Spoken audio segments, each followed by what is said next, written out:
Hello, friends. Welcome to Creative Medicine. In this lecture, we will learn about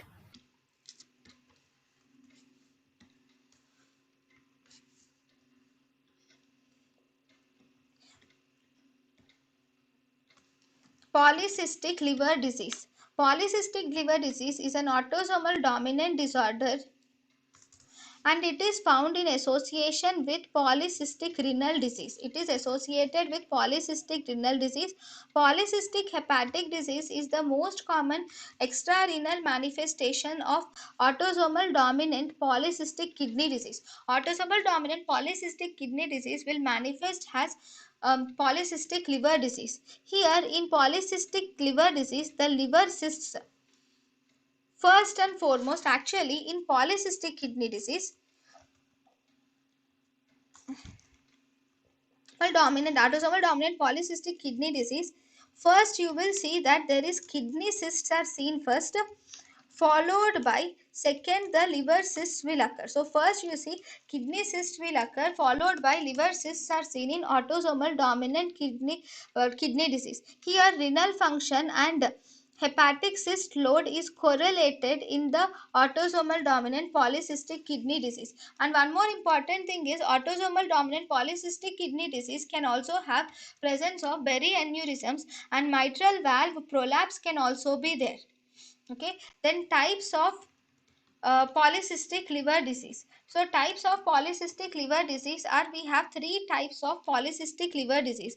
Type 1, in type 1 there are larger cysts are there which are around 7 to more than 7 to 10 centimeters. Larger cysts are there. Then we have type 2. In type 2 we have 5 to 7 medium cysts are there. In 5 to 7 centimeters medium cysts are there in type 2. Then we have type 3. In type 3 of polycystic liver disease, we have diffuse cysts are seen which are smaller and medium cysts but less than 5 centimeters. So type 1 are larger cysts with more than 7 to 10 centimeters. Type 2 we have medium cysts with 5 to 7 centimeters. Type 3 we have diffuse small and medium cysts with less than 5 centimeters. Then, how are you going to treat the hepatic cyst in polycystic liver disease? In polycystic liver disease, we have, if there are small number of large cysts, then we can do laparoscopic de-roofing can be done. If this is the liver and if there is small number of large cysts, then you can do de-roofing of the cyst by laparoscopy can be done with the help if it is a smaller cyst. And if for, you can also do cyst deroofing with liver resection can be done for reducing the lung volume. To reduce the lung volume, we can do cyst unroofing and liver resection can be done. Most common complication which is specific to surgery is ascites, because here we are manipulating the liver. So ascites is the most common complication which is specific to the surgery. Then, what about the other complications? The most common complication of polycystic liver disease is bacterial infection of the cyst is the most common complication of polycystic liver disease. Other complications are intracystic bleeding can be there. The patient can have intracystic bleeding, cholestasis, and portal hypertension are the other complications which are seen in polycystic liver disease.